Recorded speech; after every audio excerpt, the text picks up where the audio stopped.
sees the story of a brother who slept and woke up in Foreverland. He looked around, nothing's familiar. He wondered how it got to be there. He took a walk around the city and saw this brick house with a small door. Walked into the room and saw a man in white. Nous voulons continuer ce matin dans ce moment d'édification dans lequel le Seigneur nous conduit. Et nous voulons également saluer nos très chers téléspectateurs qui nous regarderont par la suite afin de réitérer davantage que le temps que nous disposons à Dieu est temps gagné. Il n'y a pas de perte de temps lorsqu'on nous dispose à Dieu. Même si c'est 1 minute, même si c'est 2, même si c'est 3, c'est un temps qu'on a gagné. Parce qu'on permet à Dieu de pouvoir fouiller dans nos vies pour travailler selon ses plans éternels pour nous. Alléluia. Donc ce matin, nous voulons davantage nous étendre à la suite de cette interrogation que nous nous sommes donnée, à savoir le péché, qu'est-ce que c'est. Et comme nous avons pu voir, selon la définition très claire que Dieu donne dans sa propre parole, dans l'épître, la première épître de Jean au chapitre 3, le verset 4, nous faisait comprendre que quiconque pratique le péché viole la loi, et le péché est la violation de la loi. Et étant donné que nous sommes sous l'aide de la grâce, il semble que la grâce est venue comme pour davantage donner accès, davantage cautionner le péché. Parce que le sang du Seigneur Jésus a coulé sur la croix, n'est-ce pas? Donc, comme son sang a coulé, il semble que ce sang est devenu un effaçoir magique au point où on peut pécher le matin, on efface quelques heures, on pêche encore midi, on efface, on pêche encore, on efface.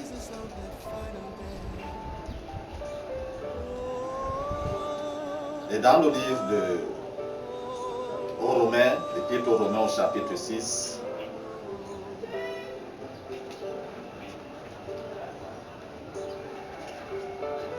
à partir du premier verset jusqu'au verset 5. Romains chapitre 6, à partir du premier verset. Que dirons-nous donc? Allons-nous persister dans nos péchés afin que la grâce se multiplie? Certainement. Nous qui sommes morts pour le péché, comment pourrions-nous encore vivre dans le péché? Ignorons-nous que tous ceux qui il faut que nous, tous qui avons été baptisés en Jésus-Christ, c'est en sa mort que nous avons été baptisés. Par le baptême en sa mort, nous avons donc été ensevelis avec lui, afin que comme Christ est ressuscité par la gloire du Père, de même nous aussi, nous menions une vie nouvelle. En effet, si nous avons été unis avec lui par une mort semblable à la sienne, nous le serons par une résurrection semblable à la sienne. Amen. Amen. Donc le Seigneur qui a utilisé l'apôtre Paul a écrit cette lettre aux Romains, continuait et s'étendait dans son exposé pour attirer l'attention des chrétiens qui étaient à Rome à ce moment. Quand on remonte un peu vers la fin du chapitre 5, au verset 20, la loi est intervenue afin que le péché abonde. Et là où le péché a abondé, la grâce a surabondé. Nous nous posons la question, la grâce cautionne-t-elle le péché? La réponse est dans le bout de texte que nous venons de dire. Il nous est dit certainement pas, au loin de là selon les versions. Ce qui nous amène à comprendre que bien que nous soyons sous l'aide de la grâce, nous sommes même plus en danger que ceux qui étaient sous l'aide de la loi. C'est vrai que pour eux, il fallait le témoignage de 2 personnes pour que la faute puisse être confirmée et que la sanction puisse être appliquée. Mais nous, par contre, il semble que la tolérance, tout est toléré. On peut facilement s'enfoncer au péché, facilement s'enfoncer dans l'injustice, facilement s'enfoncer dans la désobéissance. Et le cours des choses va continuer comme si de rien n'était. Mais malheureusement, le Seigneur a su bien dit qu'il reviendra comme un voleur dans la nuit. Et nous savons tous comment ces gens visitent leurs victimes. Ils viennent toujours à une heure où le sommeil est profond, la personne est profondément endormie. On dévalise toute sa maison. C'est quand le jour commence à se lever que la personne réalise ce même. Pourquoi le sol est glacé comme ça ou pourquoi le matelas est glacé comme ça? Quand il ouvre les yeux, il se rend compte qu'il n'était même plus sur son lit. Il était sur les carreaux du sol. C'est pourquoi tout était glacé. On a dévalisé toute sa maison. C'est-à-dire qu'il viendra de manière surprenante, à l'improviste. C'est ça le danger de ce temps. Parce que ça va s'arrêter de manière surprenante. Oh Dieu, au travers de ce texte que nous venons de dire, attire davantage notre attention. Oui, là où le péché a abondé, la grâce a surabondé, c'est vrai. Mais faudrait-il que nous persistions à pécher pour que la grâce surabonde davantage? Pas du tout. Alléluia. Et malheureusement, c'est ce dans quoi l'Église s'est enfoncée de nos jours.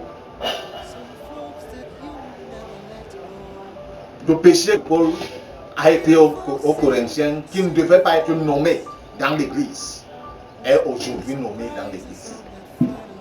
C'est pourquoi il y a certains messages qui ont été classifiés et rangés dans des archives. On nous les met vite. De peur de blesser des gens et qu'étant blessés, ils puissent ramener leurs mains dans leur poche et que les offrandes de l'intime en souffrent. Alléluia. Mais nous voyons très clair que si nous sommes réellement morts au péché, nous ne pouvons plus vivre dans le péché. Alléluia. Si réellement on est mort au péché, on ne devrait plus vivre dans le péché. C'est-à-dire on ne devrait plus prendre goût dans cette vie-là d'injustice, cette vie immorale, cette vie désagréable à Dieu. Mais malheureusement, nous qui proclamons vivre étant nés de nouveau et tout, on se retrouve dans les choses plus sales que ceux-mêmes qui n'ont rien à faire avec Dieu. Donc on leur dit non, le baptême que tu as eu là n'est pas le baptême, viens à le baptise encore. Il sort, en fait, c'est quoi? C'est une question d'être mouillé dans l'eau, non? Et de sortir, non? La personne sort. Mais la cigarette, elle n'a pas blessé. Après le premier baptême, même après le deuxième baptême, là, la personne laissé la cigarette. Quand elle va quitter de ce milieu, aller encore dans un autre, non, non, j'avais été déjà, le baptême là n'est rien. Il faut encore, on plonge encore la personne dans l'eau, non? La personne ressort. Et la personne joue la cigarette. L'homme de Dieu ne sait pas. La Bible nous dit, nous qui sommes morts au péché, comment pourrions-nous vivre encore dans le péché? Il est question ici, non pas le fait comme ceux du corps médical font le plus souvent. Tu as été dans un hôpital pour une certaine maladie, peut-être là-bas le plateau technique n'est pas bon, on te transfère dans un autre, on te dit il faut encore refaire les examens de l'autre ne comptent pas. Et quand tu quittes, tu pars dans un autre centre médical, on va te dire les examens de l'autre ne comptent pas, il faut encore refaire. Il faudrait que nous vérifions. Alléluia. Nous voyons donc que le péché qui a repris de l'influence, le péché qui a repris vie dans l'église n'était pas véritablement, ou alors ceux qui prétendaient être morts au péché n'étaient pas véritablement morts au péché. Alléluia. Parce que si c'est réellement on est mort au péché, on ne peut plus vivre. Ça ne peut être une joie de commettre le péché. C'est vrai qu'aussi longtemps qu'on est dans ce corps, il peut arriver. Mais lorsque cela arrive, ça devrait apporter l'amertume dans notre cœur. Alléluia. Parce que nous savons que nous avons désobéi à Dieu. Nous avons offensé Dieu. Mais de nos jours dans l'église, on est content d'offenser Dieu. Alléluia. Quand on amène un homme et un homme dans l'église pour dire qu'on vous bénit, bon, en présence de Dieu, alléluia, Dieu est-il là? Est-ce parce que j'ai un col blanc et je suis en train de bénir un homme et un homme que Dieu est là? Dieu n'est pas là. Dieu est Dieu. Il vous regarde seulement faire vos choses. Ce sont de telles choses qui sont dans l'église de nos jours. Et on voudrait par-dessus tout ceci faire convaincre les gens que Dieu est là. Ah, bon, comme il y a plusieurs dieux, mais Dieu, le Dieu créateur, n'est pas là. Amen. Et un tel milieu, bon, on confond souvent dans le langage, on dit église, ce n'est pas une église. Parce que l'église doit obéir à qui? À Dieu qui l'a institué. Si dans une église on désobéit à Dieu qui l'a institué, ce n'est plus une église. C'est une discothèque. Une discothèque, c'est une boîte de nuit quelconque. Là-bas où il y a la désobéissance. C'est un circuit qu'on peut nommer quelque part.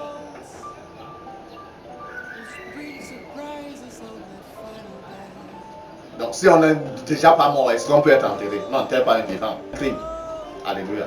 Nous voyons que des gens font donc, commettent des crimes, ils prennent un vivant, ils partent l'enterrer, ils disent on est en train de te baptiser. Quelqu'un qui n'est pas mort, il ne s'est pas engagé avec Jésus. Parce que lorsque le message de l'évangile n'est plus prêché, lorsque le message du salut n'est plus prêché, les gens vont croire en quoi? Viens et sois béni. Viens et tu auras le mariage. Viens et tu auras le travail. Viens et tu auras la promotion. Viens et tu auras... Le Seigneur Jésus n'a pas dit cela. Alléluia. Le Seigneur Jésus a appelé le peuple d'Israël, le peuple connu par Dieu, à la repentance. Il leur a demandé de se repentir. Parce que la bénédiction vient après la repentance. Quelqu'un qui n'a rien, il n'a aucun engagement avec Dieu. Dieu va le bénir comment? C'est vrai, comme il pleut, la pluie tombe sur toutes les toitures. Mais en ce qui concerne une alliance véritable avec Dieu, la personne n'y est pas. On prend donc la personne, ou par quel moyen on part te plonger dans l'eau. La personne, n'est-ce pas, on mouille. Donc quand il vient dans l'église parce qu'il a vu une très jeune fille, il a essayé de l'aborder dehors, la fille a dit que non, moi je suis bon again. Lui aussi vient. Alléluia. Il vient pour croire au Seigneur Jésus-Christ. Il vient parce qu'il veut automatiquement avoir cette fille. Quand on va le prêcher et tout, il va s'engager non. Quand on va faire l'annonce que non, ceux qui veulent s'engager aux eaux du baptême, il doit être tel. N'est-ce pas, le gars va s'engager. Il a quoi? Une visée en tête, la jeune fille là, qui m'a refusé dehors. Maintenant, je suis aussi chez les bons églises. Et là, s'il faut au baptême, non, il faut l'étude. Il va prendre ce temps. Et quand il va falloir baptiser, on le baptise aussi. Dès qu'il finit, on finit de le bénir avec la jeune fille là. Oh, le mariage, on célèbre tout. Le dimanche qui suit, il dit à la jeune fille que moi je ne parle déjà ce que j'avais besoin. Et le Seigneur s'étonne lui-même de ce que les êtres humains ont fait de l'Église.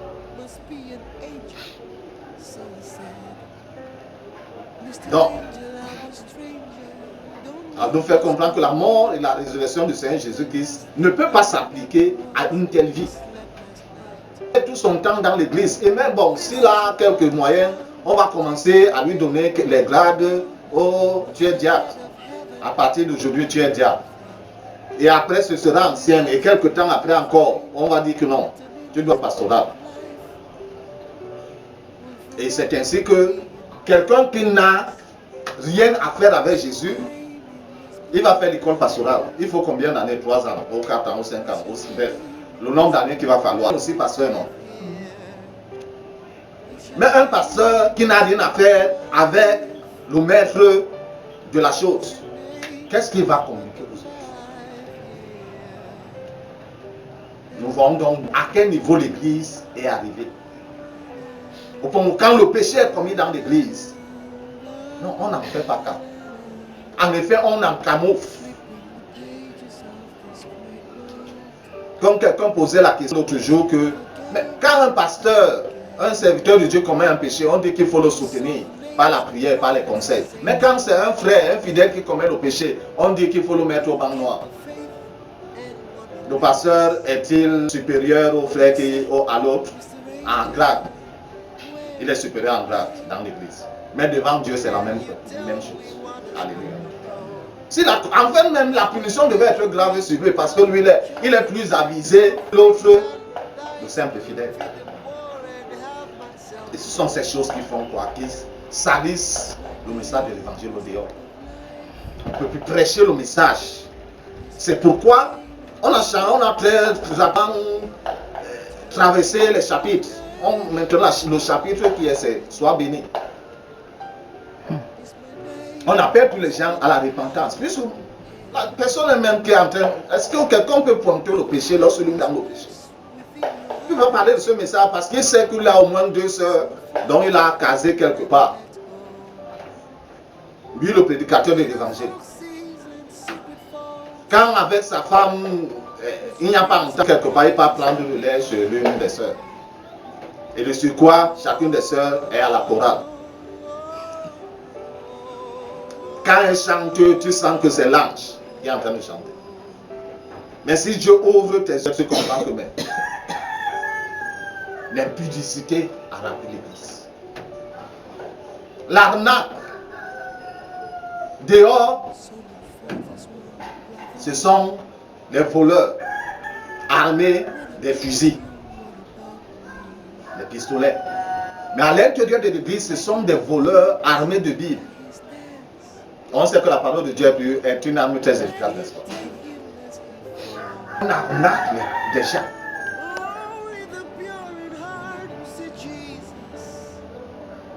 Avec des paroles mielleuses. Et dans tout ceci, on voudrait que Dieu acclame. Et que Dieu continue à bénir. On est prêt à dépouiller la personne la plus disposée. Au dehors quand même, il y a les 419. Ils font leur truc là-bas. Mais à l'intérieur de l'église, il y en a encore. Qui peut donner 50 000? Dieu va multiplier tes avoirs. C'est ce que ceux de dehors. À l'intérieur de l'église, on est entré dans ce système. Parce qu'on veut s'enrichir. Et si après toutes ces richesses, on perd son âme, avant, pourrons-nous remplacer notre âme? Alléluia. Dieu nous invite à la repentance. Parce que l'aide de la grâce ne cautionne pas le péché. Alléluia. Elle est même plus rigide contre le péché. C'était où nous pensons que parce que le sang de Jésus a coulé, il nous est permis de faire n'importe quoi. L'apôtre Paul lui-même disait, écrivant aux Corinthiens, tout m'est permis. En effet, tout nous est.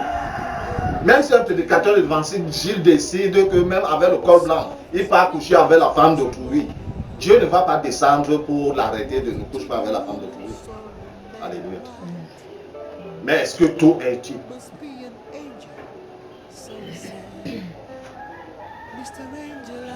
Et si nous disons être messagers de l'évangile,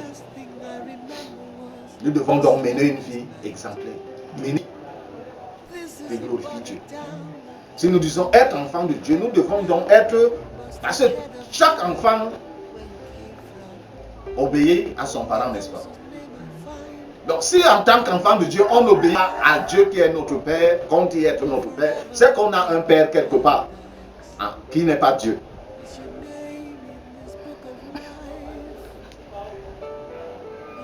Et si l'Église, qui est l'épouse de Christ, pas à Christ, ou ne veut plus à Christ, c'est que l'Église a un autre époux quelque part. Et en effet, c'est ce que nous constatons. C'est les choses qui sont nommées dans l'Église primitive, quand nous lisons les récits, n'étaient pas nommés. De nos jours, ces choses sont accueillies. On trouve du plaisir dans ces choses. Il n'y a plus de banc noir. Ainsi, il y a les bancs noirs dans l'église. Le banc noir, le banc de punition, il n'y a plus. Le comité de discipline, il n'y a plus. C'est qui va discipliner qui? Alléluia. Quand je sais que la soeur là, toi et moi, on la discute, tu vas oser me dire que quoi? Alléluia. Soit tu pasteur ou apôtre ou bishop ou quoi, tu vas oser me dire quoi? Nous savons. La soeur sait que nous la discutons. Peut-être même qu'elle a établi l'emploi du temps. Toi, tu viens le lundi, moi je viens le mardi, toi tu viens le mercredi, et l'autre, pour qu'on ne soit pas nous tous. Mais un jour est arrivé, on s'est commencé là-bas, chez la soeur. Donc tu vas donc me dire quoi? Tu vas sortir la parole de Dieu qui dit que, nous tous nous connaissons ces paroles, non? La parole de Dieu n'est pas la matière. Alléluia. C'est la matière qui a un seul côté tranchant. Alléluia. La parole de Dieu est une épée. Donc, pendant qu'elle tranche devant, elle tranche aussi derrière. Et si et seulement si on a encore une conscience éveillée, lorsqu'on ouvre ce passage pour lire, ça nous pointe d'abord. Et c'est pourquoi on a mis ces messages tranchants de côté pour parler de la bénédiction. Dieu avait-il béni son peuple d'Israël lorsqu'ils étaient dans l'idolâtrie? Ils ont été exilés à cause de l'idolâtrie. C'est dans l'exil que Dieu, dans sa miséricorde, a eu pitié d'eux pour les ramener. Mais ils avaient bien souffert. Même son temple, qui a été bâti avec l'or et tout, il a, à cause de leur idolâtrie, il a accepté que les circoncis viennent et détruisent le temple, mettre le feu.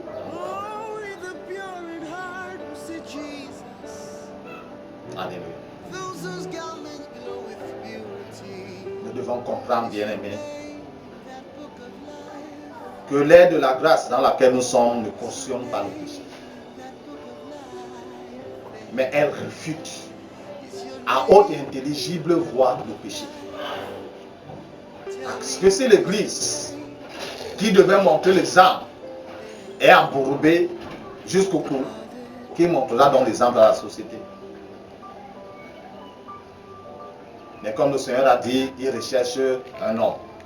Il recherche quelqu'un qui puisse marquer la distinction. Quelqu'un qui puisse se tenir à l'écart de ces choses. Comme Daniel s'était dit qu'il ne devait pas se souiller à voix, bien qu'il était à Babylone. Le Seigneur recherche ce genre de personnes en ce temps-ci. J'espère qu'il te trouvera. Alléluia. Bien-aimés dans le Seigneur, telle est l'interpellation du Seigneur pour nous attirer notre attention et nous faire comprendre, de nous laisser entraîner à la dérive, en disant que nous sommes dans l'ère de la grâce, c'est vrai. Mais cette ère est plus critique. Le temps dans lequel nous sommes arrivés est encore, parce que le Seigneur peut revenir, se manifester à n'importe quel moment. Celui qui trouvera dans la justice, il le prendra. Mais celui qui sera dans l'injustice, fut-il le plus haut gradé dans l'église de n'importe quoi, lui-même va lever seulement les épaules comme ça. En effet, en ce jour, les choses seront claires et nettes. Même le blanc cassé ne pourra pas se mélanger au blanc. Parce que le blanc avec lequel il sera, c'est un blanc éclatant. Mais donc le blanc cassé va comprendre que non, je n'ai pas dans les rangs là-bas. C'est maintenant que le temps se fait, que nous devons laver nos robes. Alléluia. Et non seulement pas les laver, les maintenir propres. Et comment les maintenir propres? Dans l'obéissance à sa parole. Dans la marche, dans la justice. Et c'est alors que ce jour, que le jour arrive, tôt ou tard, s'il nous trouve marchant dans la justice, il nous prendra. Par contre, si nous ne nous trouvons pas, même si on a été dans l'église la plus grande de la terre, nous ne serons pas parmi ceux. Que le Seigneur bénisse sa sainte parole dans nos cœurs, mais surtout que nous puissions la garder et la mettre en pratique. Au nom de Jésus-Christ. Amen.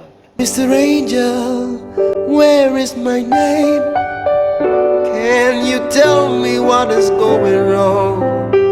I'm a pillar in my local church, give the offerings and the tithes, feed the poor and have myself a good name. Is my name in this book of life?